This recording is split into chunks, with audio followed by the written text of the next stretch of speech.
Hey everyone, it's Becky. So I have a bit of a different video for you today. It is not my traditional house tour. I am going to show you the wonderful world of dirt in House Flipper 2. So we all know in House Flipper 2 we can do player-made jobs, and they gave us all this dirt to use in order to make your jobs extra cool. You know, we got the tire tracks, you got paint splatters, graffiti, all that fun stuff.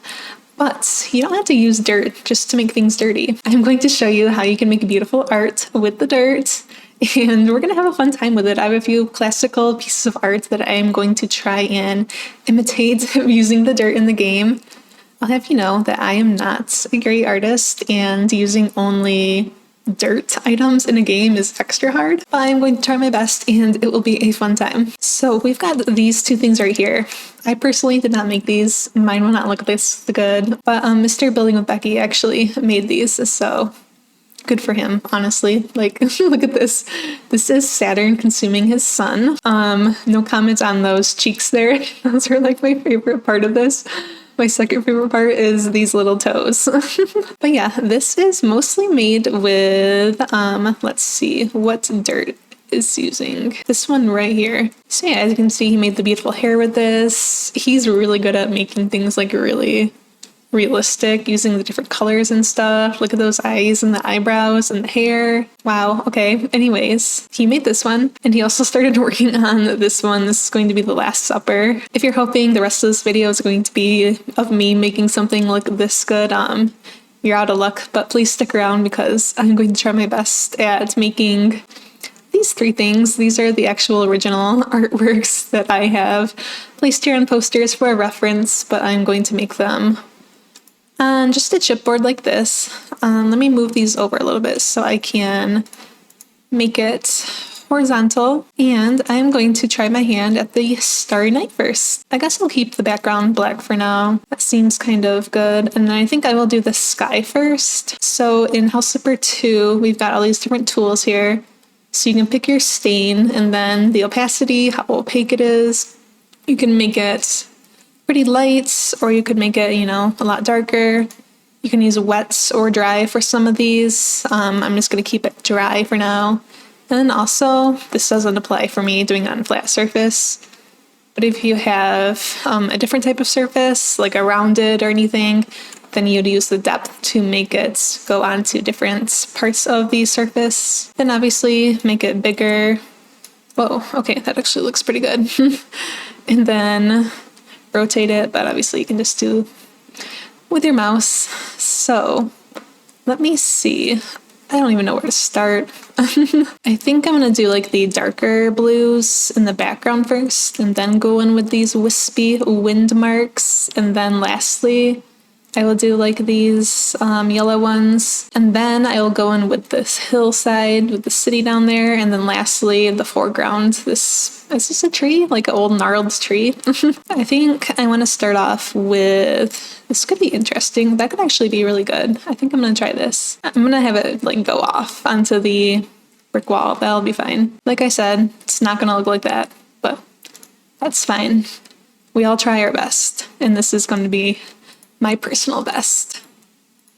Make sure you always like move it around a little bit, rotate it so it's not looking all the same. Oh no, I got it on that one. If you mess up with placing dirt, you can just press Z like usual. I feel like this is definitely one of the best stains in the game, actually. Kind of performs the best for a variety of different things. Yeah, you know, I think this is too purple. So I'm definitely going to just try again. Go into the destroy dirt mode and redo.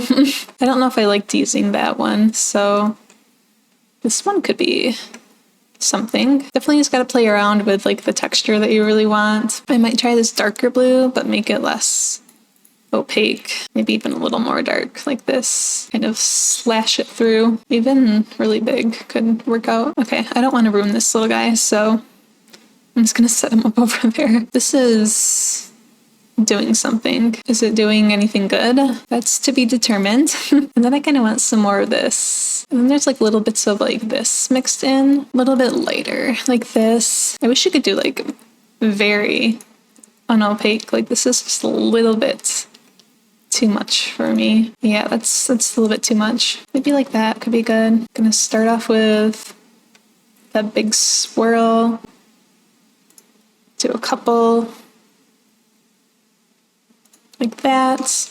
And then you can press R and like turn it around like this, which is good. Make it a little smaller, so curve it under. You know, we're working it.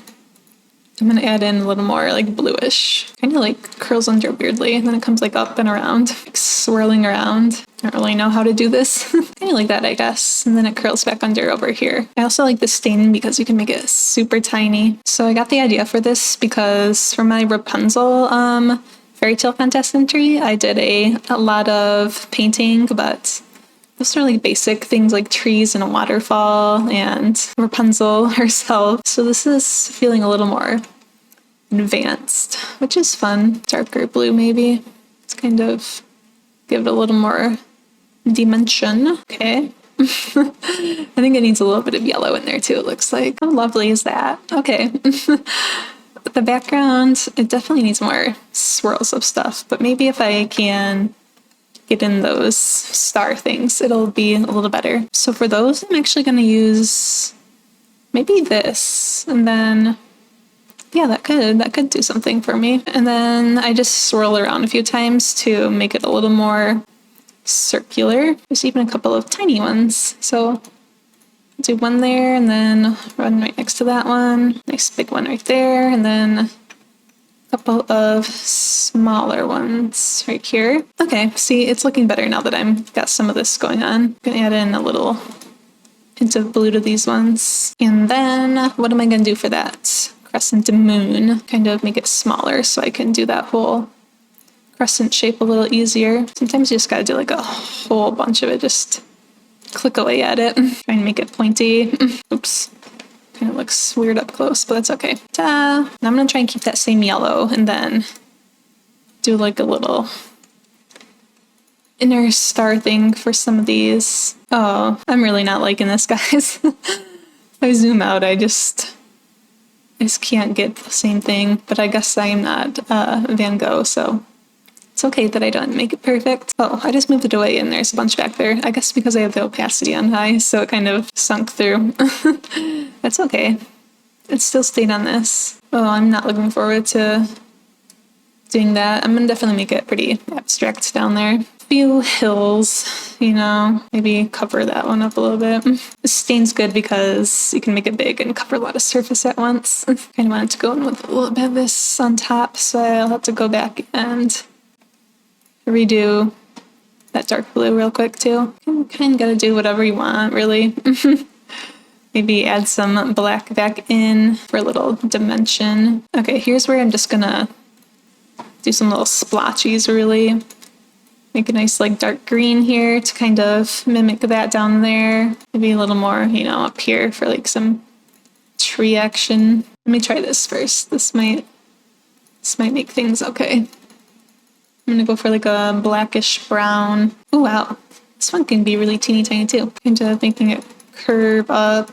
Yep, I am Picasso. Okay, this goes like all the way up here. Draw it out a little bit. One kind of goes slightly up past this. And now I need some lighter brownish to kind of splotch in. Maybe that's too big of a splotch. A few bits and bobs of this added in and then blend it back in. Yeah, I like that actually. I think it's doing something for me. Ta-da! Oh no. I actually don't think that looks so great. A little more blending. Oh no, guys. Oh no. I don't know what I'm gonna do for all this. Just some ornate splotches. I think I'm gonna leave it as is right now. I feel like I'm just gonna be sad if I try and do those. We're gonna call that done for now. Pretend that's like a lake down there. This is my version. I'm gonna throw these over here. And then, this is a nice wall mural, but I'm going to cover that up with my next canvas. And we are going to look at the Mona Lisa next. Okay, here we are. I don't even know where to begin, I guess with the background. Let me turn it so that Miss Mona Lisa is facing the right way. Okay, so it looks a little more grayish for up top here. I'm just gonna use this. Really just gray it up. Kind of do a little gradient with a lighter tannish grayish. Maybe bring down the opacity and kind of try and do a little blending. Right? Okay. And do a little bit of that. Like I said, make sure you flip the brush around so it's not too much like a pattern, really. And then she does have like some colors like that going on around here. Maybe I'll try and be fancy and even do a little bit of that around here. Okay, no, not quite that color. I'm kind of happy enough with that. Not trying to do anything too crazy. Maybe get a little of that path in. Ooh, no. I'm just happy with that. Let's just call it. Oops. For her face, it's kind of a little orangish, tannish. Nope, it's not the right color. I feel like a makeup artist trying to get the right color swatch. Oh, a little tiny bit more. Okay. I think I'm gonna stick with this. None of these swatches are like super great for painting a face just because they kind of have these weird textures, but I'm gonna do what I can. Make it circular, so just keep rotating around to get that face shape. Maybe try and bring it down to make a little bit of a chin. I am not good at portrait stuff, so wait, why did I do that so low down? Her head is way up there. Okay, now we're talking business. And then she's gonna have like a shadow, but then she has her neck. And then she has the chest area. And her hair is gonna cover up some of this, so that's good. I guess this is honestly the best to use for her dark hair. So I'm gonna start with this like medium brown, bring the opacity up. She's got like a really distinct part there too, so I'm gonna try and do that. I want to make her part a little smaller so it's not like she's balding. I think this is going okay. I'm afraid to get started on the face portion. Let it curve in a little bit. Blows out here slightly. Just like so. She doesn't really have eyebrows, does she? She just kind of has a shadow. Let me try the chin shadow. Now that's going to be rough for me. I'm not good at making things look so realistic. If I really do a small bit of this, this might work out. It looks good from far away. Like I see the vision. She's kind of facing head on though, which is a problem. I kind of neglected to make her face the side, which is the whole point of the Mona Lisa, making her look mysterious. Oh no. Okay, attempts to make some nose. Oh, no. That's not it. Maybe like this. Oh no, I'm not a portrait artist. She's got little like eye bags too, slightly. No big deal. We'll just add those in. This is not bad. This is not bad. I want to give her some of that blush type of thing too. Her cheeks are like just slightly rosy, so just like a very light tint. See, just like that. That's all I wanted. Now what do I do for the eyes? How do I make them look that white, but still stay pretty small? Ooh, handprint goes tiny. I might have to use handprint. I guess it's not super duper pale white. Maybe do a slight cream color. Oh, guys. Oh, no. Okay, so she has nice brown eyes. So that's how I will get the side eye look for her, I think. I don't know, I might try and use the X mark. That actually works sometimes. Trust the process. Trust the process, everyone. I don't know if I'm trusting the process right now. Oh no. Oh gosh. Just gotta do it. Oh boy. Let me go in with the handprint over top of it. Something's gotta give. Oh, footprint. No, that's too big. Ooh, what's this? Oh, that can go tiny. Yes. Blend it. I think I'm salvaging that. I would just pretend I did not do that. Yeah, look at her go now. That's so funny. I'm a little afraid to do more, so I'm gonna pop in with her rest of her dress, maybe. She's got a nice neckline, so it's pretty easy to do with this at least. And I'm just gonna fill the whole thing in, and then we'll shade it a little bit. Okay, this is gonna look ridiculous, but I'm gonna do her little sausage fingers. Except I don't know how to imitate that color I had very well. I wish there was like an eyedropper so I can use the same paint swatch that I used up there. There's a thumb.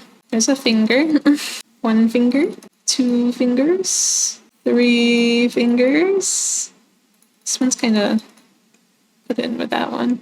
And I turn it around a little bit and try and fill in that. Let me go over it with a little bit more of a darker. Okay.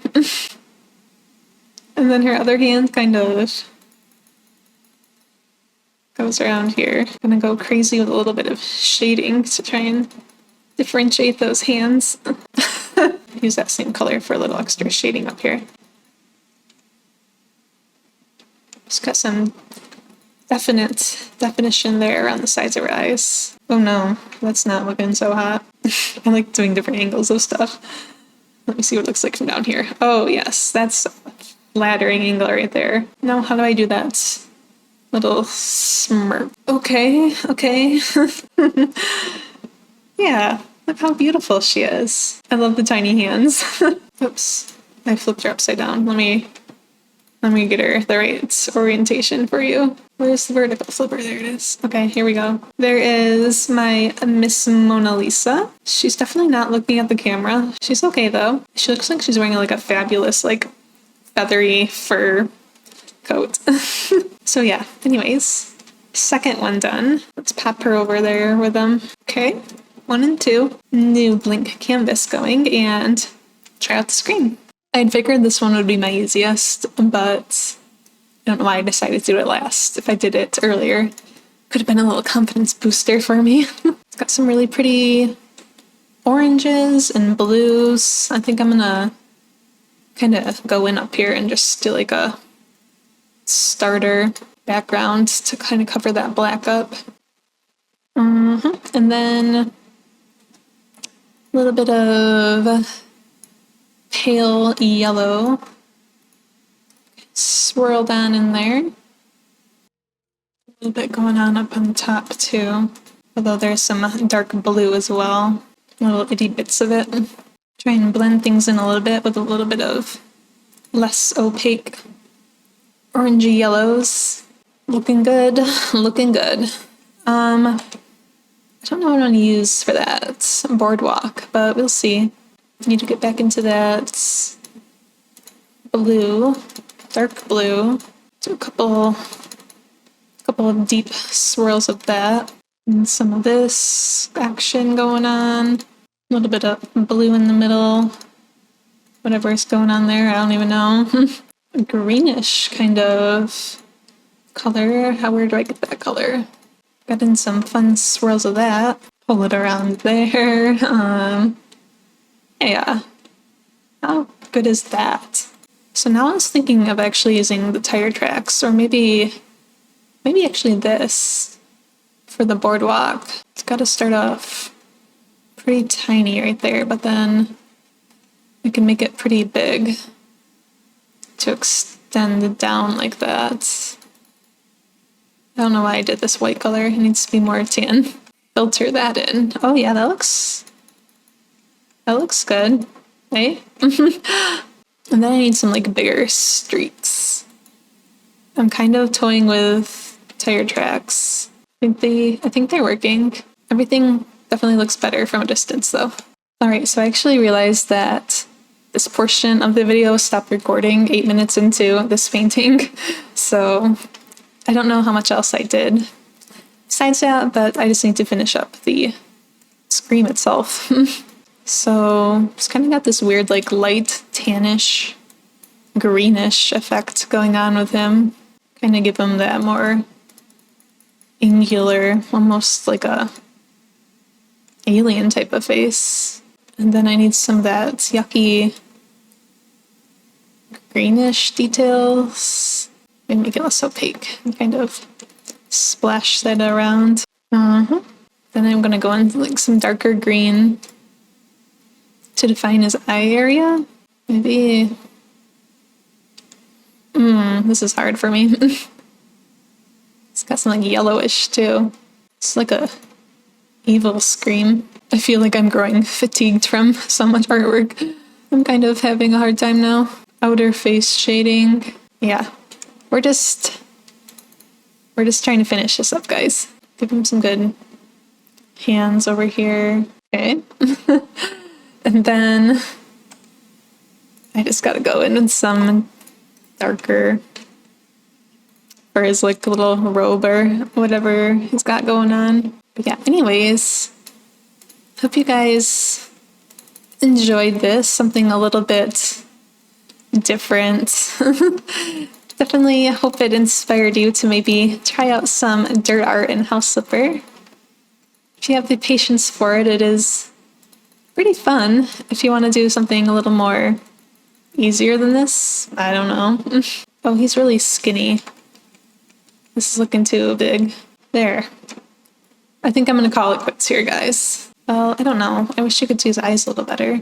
Maybe I'll just make them fairly darker.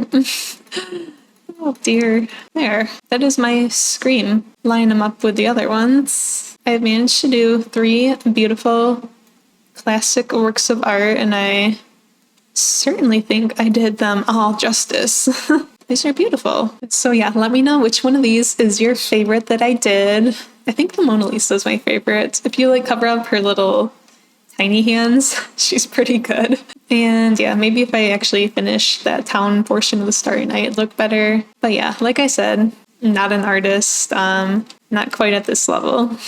So we'll just cover that up though. But yeah, anyways, if you ever do any fun dirt art like this, let me know. I'll probably make this into like Becky's art gallery type of thing and put it up onto Mod.io perhaps. So yeah, anyways, thank you for joining me on a little painting with dirt adventure, and I will talk to you guys soon. Bye.